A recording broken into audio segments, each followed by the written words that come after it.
तो आज हम 12th क्लास की फिजिक्स से ही चैप्टर नंबर 3 का न्यूमेरिकल नंबर 10 कंप्लीट करेंगे। 9 क्वेश्चन हमारी कंप्लीट है, प्लेलिस्ट बनी हुई है, वहां से आप सभी क्वेश्चंस कंप्लीट कर सकते हैं। क्वेश्चन नंबर जो 10 है उसको हम देख लेते हैं कि हमारे पास यहाँ पर एक मीटर ब्रिज है और इस मीटर ब्रिज में ए संतुलन बिंदु से हमारे को संतुलित लंबाई दी गई है 39.5 सेंटीमीटर, यानी ए से बी के बीच की दूरी हमारे पास अवेलेबल है और हमें ज्ञात करना है इसके अनुसार आर की वैल्यू, यानी यहाँ पर जो रेजिस्टेंस है उसका मान हमें ज्ञात करना है। यहाँ पर इस क्वेश्चन में 3 क्वेश्चन हमारे को पूछे गए हैं, जिसमें फर्स्ट हमें आर का मान ज्ञात करना है। सेकंड क्वेश्चन जो इसमें पूछा गया है वो ये है कि यदि आर और एस को इंटरचेंज कर दिया जाता है तब इसकी संतुलन लंबाई कितनी प्राप्त होगी। थर्ड क्वेश्चन हमारे को पूछा गया है कि यदि गैल्वेनोमीटर और इस सेल को इंटरचेंज कर दिया जाता आपस में तब गैल्वेनोमीटर में कोई विक्षेप आएगा अथवा नहीं आएगा, यानी गैल्वेनोमीटर में से प्रवाहित होने वाली धारा का मान कितना होगा वो हमें यहाँ पर ज्ञात करना है।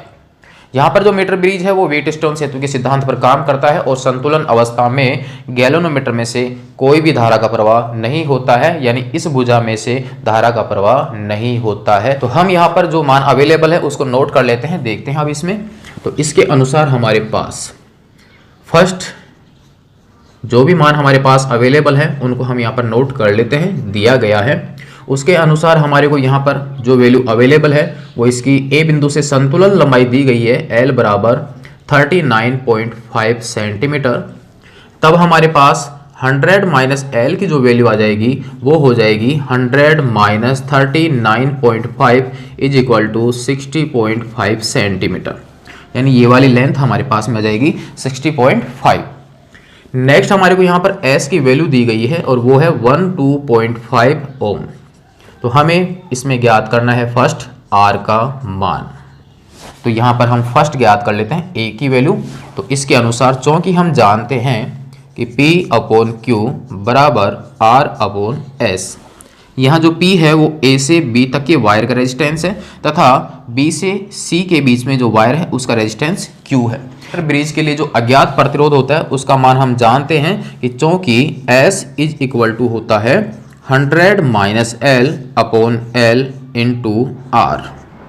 यहाँ हमें R का मान ज्ञात करना है, तो R ज्ञात करेंगे तो ये मान आपके वज्र गुणन में आ जाएगा। तो R इज इक्वल टू हो जाएगा L/100 minus L into S। यहाँ पर मान आपके पास अवेलेबल है, मान रख लीजिए और कैलकुलेशन कंप्लीट कर लीजिए। तब हमारे पास में आ जाएगा कि R इज इक्वल टू, यहाँ पर हमारे पास में आ जाएगा 39.5 अपॉन में आ जाएगा हमारे पास 100 माइनस L, यानी हमारे पास हो जाएगा 60.5 और इनटू हमारे पास में आ जाएगा 12.5। यहाँ पर एक एक डिजिट के बाद में आपके पॉइंट है तो ये पॉइंट आपके यहाँ से कैंसिल हो जाएगा। तो R इज इक्वल टू बच जाएगा 395 अपॉन 605 इंटू 12.5। यहाँ से ये जो मान है वो 5 से आपके डिवाइड होते हैं, तो आप इसको डिवाइड करके देख लीजिए। तो हमारे पास यहाँ पर आ जाएगा 7, बच जाएगा 4 और हमारे पास 5 का हो गया 9। यहाँ पर हमारे पास में आ जाएगा 121 इंटू 12.5।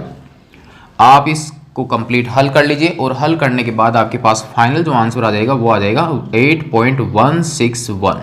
इसको मैं लिख सकता हूँ 8.1 या 6 को मैं यहाँ से हटा देता हूँ तो यहाँ पर इसका मान आ जाएगा 8.2 ओम। तो ये हमारे पास में आ जाएगा R का मान 8.16 ओम या 8.2 ओम। ये हमारे पास इस R की वैल्यू आ जाती है, यानी हमारे पास इस क्वेश्चन का फर्स्ट पार्ट कंप्लीट हो जाता है। फर्स्ट पार्ट में ही साथ में यह भी पूछा गया है कि यहाँ इस संयोजन में ये जो तांबे की जो पत्तियां यहाँ पर लगी हुई हैं 2 L साइज की और एक आपके पास ये सीधी पत्ती जो लगी हुई है वो मोटी क्यों ली जाती हैं, तो इनका यहाँ पर मोटी लेने का रीजन क्या है। तो हम जानते हैं कि इसकी संतुलन अवस्था के लिए PQRS इस रेजिस्टेंस की ही आवश्यकता होती है, इसके अलावा और रेजिस्टेंस की यहाँ पर आवश्यकता नहीं है, क्योंकि अगर एक्स्ट्रा रेजिस्टेंस आएगा तो आपको ये संतुलन अवस्था प्राप्त नहीं होगी। तो ये संतुलन अवस्था प्राप्त करने के लिए एक्स्ट्रा रेजिस्टेंस नहीं हो, तो एक्स्ट्रा रेजिस्टेंस को नगण्य करने के लिए यहाँ पर ये जो पत्तियाँ हैं मोटाई में लिया जाता है, क्योंकि जब इसका एरिया ज़्यादा होगा तो एरिया ज़्यादा होने पर रेजिस्टेंस का मान क्या हो जाता है, कम हो जाता है, क्योंकि हम जानते हैं कि R व्युत्क्रमानुपाती किसके होता है, A के। जब एरिया बढ़ेगा तो वहां पर रेजिस्टेंस का मान कम हो जाएगा। इस स्थिति में मोटी तांबे की पत्तियों का रेजिस्टेंस नगण्य हो जाएगा और हमारे पास ये जो संतुलन अवस्था है इस पर कोई फर्क नहीं पड़ेगा। इस कारण से यहाँ पर तांबे की मोटी पत्तियों का उपयोग किया जाता है। तो ये हो गया हमारे पास तांबे की मोटी पत्तियों का उपयोग करने का रीजन कि तांबे की मोटी पत्तियों का संयोजन में उपयोग करने से संयोजन का प्रतिरोध नगण्य हो जाता है, जिससे यहाँ पर इसकी संतुलन अवस्था या जो मीटर ब्रिज का जो रेजिस्टेंस अवेलेबल है 4 प्रतिरोधों का, के ऊपर कोई भी प्रभाव नहीं पड़ता है। तो क्वेश्चन नंबर 10 का फर्स्ट पार्ट आपकी कंप्लीट हो जाता है। यहाँ तक आप इसको नोट कर लीजिए। फिर देखते हैं इसका भाग बी और भाग सी। इसके क्वेश्चन नंबर 2 के अनुसार यह है कि R और S को यदि इंटरचेंज कर दिया जाता है, यानी अंतर बदल कर दिया जाता है, आपस में इनका स्थान बदल दिया जाता है, तब संतुलन बिंदु कौन सी जगह प्राप्त होगा, यानी ये B बिंदु जो है वो कौन सी जगह प्राप्त होगा। तो हम यहां पर लिख सकते हैं कि R व S को अंतर बदल करने पर, इंटरचेंज करने पर संतुलन बिंदु, तो उस स्थिति में L हो जाएगा ये वाला और 100 माइनस L हो जाएगा ये वाला, यानी ये जो मान होगा वो इस पॉइंट पर आ जाएगा।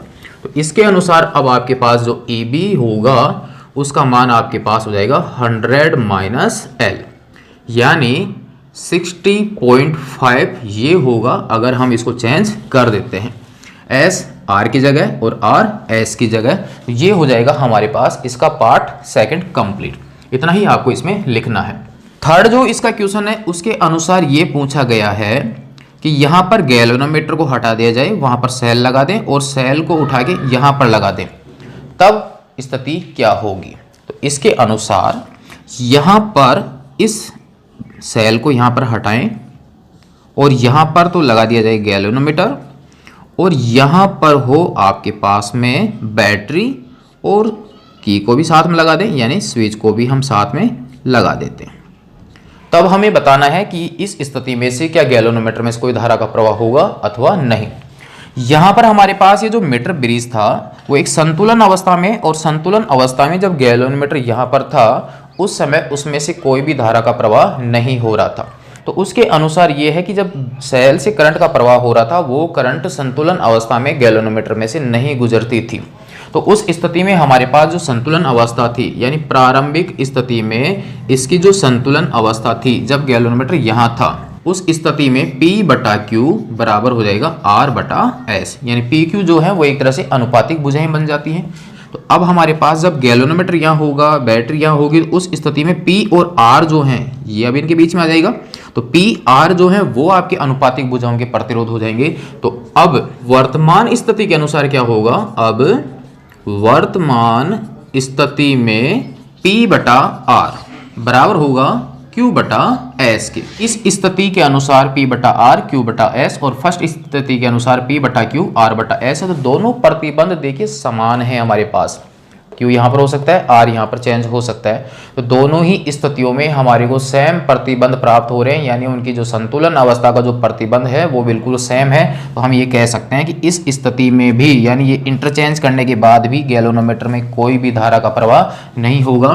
तो यहाँ पर हम लिख सकते हैं। तो ये हो गया हमारे पास क्वेश्चन नंबर 10 कंप्लीट। यहाँ तक आप इसको कंप्लीट कर लीजिए, और यदि प्यारे विद्यार्थियों कंप्लीट होता है तो अन्य दोस्तों को भी आप इसको शेयर कर लीजिए। नेक्स्ट भाग में देखेंगे हम क्वेश्चन नंबर 11। नोट कर लीजिए आप इसको यहाँ तक। तब तक के लिए धन्यवाद।